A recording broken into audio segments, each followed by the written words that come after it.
Hello friends, आप Mukesh Goyal. I hope कि आप सारे बहुत अच्छे हैं। और फ्रेंड्स, आज हम बात करेंगे यूजीसी नेट पेपर 1 के कुछ एमसीक्यूज़ के बारे में बात करेंगे, जो अच्छे से चित्त को रिलैक्स करके मन की शांति से सुनना है। इससे पहले मैं आपको एक इन्फॉर्मेशन दे देता हूं कि यूजीसी नेट का जो पेपर 1 है, जो कंपलसरी पेपर है, उसके रजिस्ट्रेशन ओपन है। अगर आप विलिंग हैं तो रजिस्ट्रेशन करवा सकते हैं। अगर पेपर 2 किसी का इन्वायरमेंटल साइंस है, कोड नंबर 89, तो उसके रजिस्ट्रेशन भी ओपन है। अगर आप विलिंग हैं तो रजिस्ट्रेशन करवा सकते हैं। चित्त को रिलैक्स करके मन की शांति से सारे क्वेश्चंस को सुनना है अच्छे से और नोट डाउन भी कर लेना, ठीक है। चलो क्वेश्चन देखते हैं। व्हेन द मिडल टर्म, पहले क्वेश्चन इंग्लिश में होगा, फिर वही question as it is Hindi में होगा, तो कोई प्रॉब्लम नहीं होगी आपको मीडियम से रिलेटेड, ठीक है। चलो पहला, when the middle term is both positively and negatively related to the major term of the inference is called। आपको पता है ये क्वेश्चन है लॉजिकल रीजनिंग से, इन्फेरेंस की बात हो रही है, अनुमाना की बात हो रही है।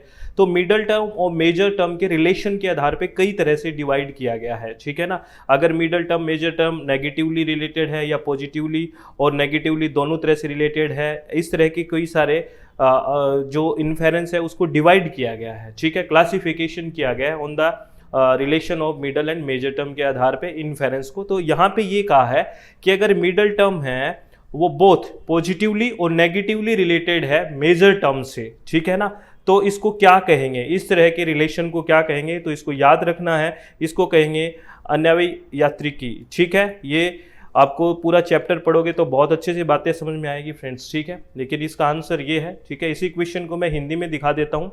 जब बीच का शब्द सकारात्मक और नकारात्मक दोनों प्रमुख शब्द से संबंधित होता है तो अनुमान को क्या कहा जाता है, उस अनुमान को कहा जाता है अन्वयी यात्रिकी, ठीक है। ये ध्यान रखना, संस्कृत के शब्द हैं ये, ठीक है। इसका आंसर ये जाएगा, ठीक है। और ये शब्द आप, ये चैप्टर आपको करना पड़ेगा अच्छे से रिलेशन के आधार पे, बहुत इंपॉर्टेंट चैप्टर है ये, ठीक है। सेकंड है in terms of Indian logic. ये भी क्वेश्चन क्या है, ये भी क्वेश्चन आपको पता है लॉजिकल रीजनिंग से है। The hills has smoke which is invariably associated with fire is called, ठीक है। ये बहुत ही फेमस क्वेश्चन है लॉजिकल रीजनिंग का, कि हिल पे क्या है, स्मोक है, तो वहाँ पे फायर होगी, इस तरह से बोला जाता है। तो इसके लिए कौन सी चीज़ ठीक है, नीचे जो ऑप्शंस में लिखी हुई है, ठीक है। बड़ा सोच के आंसर देना है। प्रतिज्ञा यानी कि प्रोपोजिशन यूज किया है। Universal concomitance together with an example. तीसरा क्या है, the application of the universal concomitance to the present case, यानी कि जो प्रेजेंट केस है उस पर आप कोई सार्वभौमिक जो चीज़ें हैं, उदाहरण है, उसका यूज कर रहे हो। ये बात सच है। इसके देखो थोड़ा सा ये चैप्टर लॉजिकल रीजनिंग का इतना टफ नहीं है। इनकी कुछ टर्म्स हैं वो आपको आनी चाहिए, इनके कुछ सीक्वेंस है ये पता होना चाहिए। मिडल, मेजर, माइनर, ये सारी चीज़ें आपको पता होगा तब बहुत अच्छे से सारी चीज़ें समझ में आएगी। मेरी बात समझ रहे हो ना। ये जो एग्जाम्पल है, this hill has smoke with invariably associated with fire, ठीक है, वहाँ धुआं है, आग होगी, इस तरह से बहुत सारे क्वेश्चंस बनते हैं फ्रेंड्स।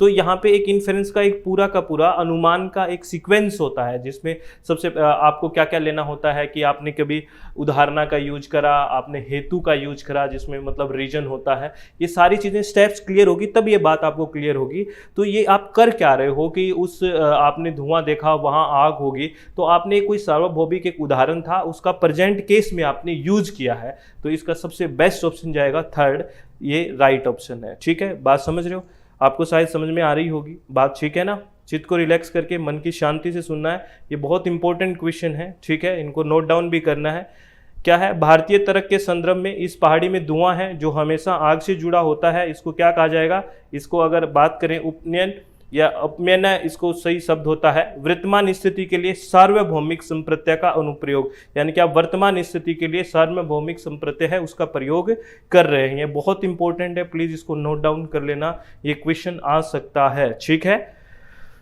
नेक्स्ट क्वेश्चन, ये क्वेश्चन हायर एजुकेशन से लिया हुआ क्वेश्चन है क्योंकि आयुर्वेदा की बात कर रहा है। ये कह रहा है Ayurveda which deal with the indigenous system of medicine could be trace to, यानी कि आपको ये बताना है जो मेडिसिन का कौन से अपने वेद में जिक्र है, आप बताइए। बहुत अच्छा क्वेश्चन है, याद रखना अथर्ववेदा में है ये। किस में? अथर्ववेदा में है। इसी क्वेश्चन को अगर मैं हिंदी में दिखाऊं आपको, बहुत अच्छा क्वेश्चन है, ध्यान रखना, आ सकता है। आयुर्वेद जो दवा की स्वदेशी प्रणाली से संबंधित है का पता कहाँ से लगाया जा सकता है? अथर्ववेद से, ठीक है, ये ध्यान रखना। समझ में आ गई? चलो वेरी गुड। मन को रिलैक्स करके चित्त की शांति से सारी बात सुननी है। The ancient Indian university famous for specialised study in Hinayana, Hinayana के लिए जो बहुत ही फेमस थी। ये क्वेश्चन मैंने जब हायर एजुकेशन की एक कंप्लीट वीडियो है जिसमें हमने बहुत सारे क्वेश्चंस करे हैं, उसमें भी करवाया ये क्वेश्चन। वो वीडियो आप देखना, बहुत इंपॉर्टेंट है फ्रेंड्स, जिसमें सारे हायर एजुकेशन के इंपॉर्टेंट क्वेश्चन है। तो इसमें दोबारा बोल दिया आपको कि जो प्राचीन भारत में जो यूनिवर्सिटी थी वो हीनयान कहाँ पढ़ाया जाता था, तो याद रखना ये वल्लभी यूनिवर्सिटी में हीनयान पढ़ाया जाता था। किसमें? वल्लभी यूनिवर्सिटी में। और वहाँ भी मैंने ये क्वेश्चन पूछा था, आप बताइए महायान किस में पढ़ाया जाता था, तो आप मुझे बता दीजिए महायान कौन सी यूनिवर्सिटी में पढ़ाया जाता था।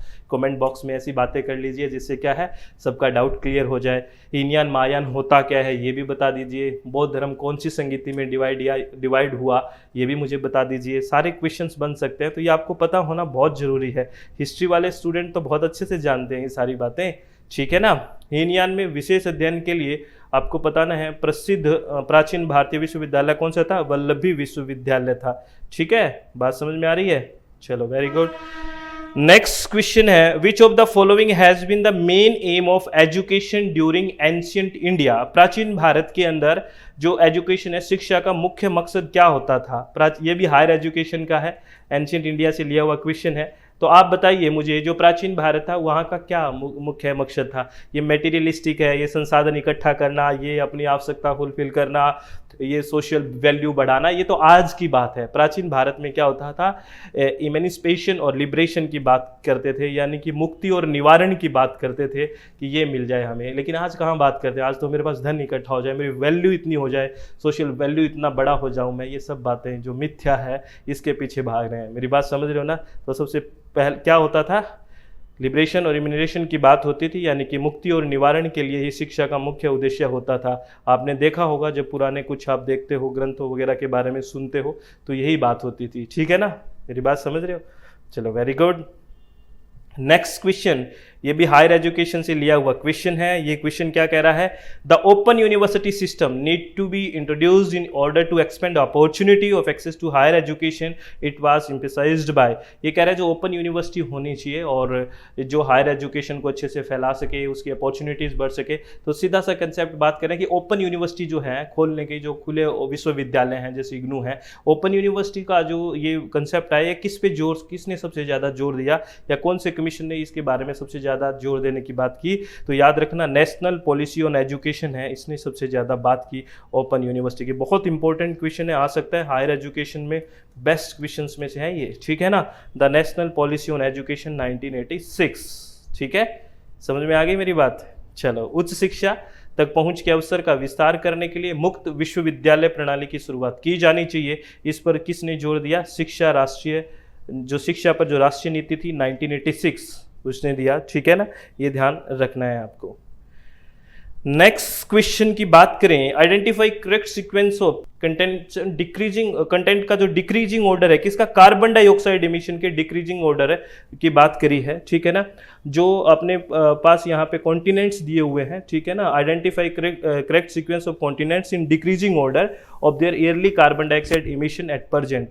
जो भी ये अफ्रीका, एशिया, यूरोप ये सब दिए हुए हैं, आपको ये बताना है कि सबसे ज़्यादा कौन कार्बन डाइऑक्साइड का एमिशन करता है, फिर कौन, यानी कि डिक्रीजिंग ऑर्डर में लिखना है। सबसे ज़्यादा पहले, फिर उससे कम, फिर उससे कम, फिर सबसे कम। तो इसमें कार्बन डाइऑक्साइड का इमिशन सबसे ज़्यादा अगर इन कॉन्टिनेंट्स की बात करें तो सबसे ज़्यादा यहाँ पे सबसे ज़्यादा करता है एशिया, ठीक है, यानी कि बी सबसे ज़्यादा करता है।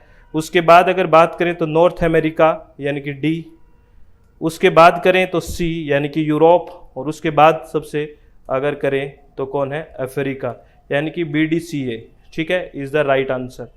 BDCA डिक्रीजिंग ऑर्डर लिखना है तो BDCA is the right answer. BDCA बहुत अच्छा क्वेश्चन है, BDCA second is the right answer, ठीक है, ये ध्यान रखना है, ठीक है। चलो वेरी गुड। वर्तमान में अपने कार्बन डाइऑक्साइड उत्सर्जन के घटते क्रम में महाद्वीपों का सही अनुक्रम को पहचानने की बात की थी। तो सबसे पहले क्या आया? एशिया, फिर आया उत्तरी अमेरिका, फिर आया यूरोप, और फिर आया अफ्रीका, यानी कि BDCA is the right answer. घटते क्रम में कार्बन डाइऑक्साइड का उत्सर्जन, बहुत अच्छा क्वेश्चन है ये, पीपल डेवलपमेंट और इन्वायरमेंट से लिया हुआ क्वेश्चन है, ठीक है। ये क्वेश्चन बहुत इंपॉर्टेंट है, पूछा जा सकता है, ध्यान रखनी है बात, ठीक है। तो ये सारे क्वेश्चन थे, ठीक है ना, और इन क्वेश्चन को अच्छे से आपको नोट डाउन करना है, बहुत अच्छे क्वेश्चन है। और हर क्वेश्चन से मैं बता देता हूँ कि आपको पता है, मैं बार बार कहता हूँ कि हर क्वेश्चन से 4 क्वेश्चन तैयार हो सकते हैं अगर आप में अच्छे ऑप्शंस को पढ़ने की अच्छी तरीका हो, हर ऑप्शन को अच्छे से गहराई से सोचो, आप अच्छे से इसको सर्च करो, तभी अच्छी तैयारी होती है। हर एक बेसिक कंसेप्ट को क्लियर करना बहुत ज़रूरी है, तभी हमारी अच्छी तैयारी होगी। मेरी बात समझ रहे हो कि नहीं समझ रहे हो? सरफेस पे तैयारी करने से बड़ा ऑप्शन में कन्फ्यूजन रहता है, वो लास्ट तक रह जाता है। मेरी बात समझ रहे हो ना आप? तो हमें कभी भी इन तरह से ऑप्शंस में कन्फ्यूजन नहीं होगा, कब? जब आप क्लियर ले जाएंगे, जब बेस को क्लियर करेंगे, तभी सारी बातें अच्छे से होगी। तो अपने मन को रिलैक्स करके, चित्त को शांत करके इन सारे क्वेश्चंस को सुनना, इनको नोट करना, बिना किसी टेंशन के पढ़ाई करोगे तो सब बहुत अच्छा होगा। आप ज़्यादा टेंशन मत किया करो, सब बहुत बढ़िया हो जाएगा और सब बहुत बढ़िया है। आप बस खुश रहिए, सब अच्छा होगा, सब बढ़िया होगा, ठीक है ना। आप मन से पढ़ाई करें, चित्त को रिलैक्स रखें। All the very best, thank you, thanks a lot friends. और एक इन्फॉर्मेशन कि यूजीसी नेट का जो पेपर 1 है, जो कंपलसरी पेपर है, उसके रजिस्ट्रेशन ओपन है, और अगर आप विलिंग हैं तो रजिस्ट्रेशन करवा सकते हैं। और पेपर 2 अगर किसी का इन्वायरमेंटल साइंस है, कोड नंबर 89, तो उसके भी रजिस्ट्रेशन ओपन है, अगर आप विलिंग हैं तो करवा सकते हैं। All the very best, thank you, thanks a lot friends.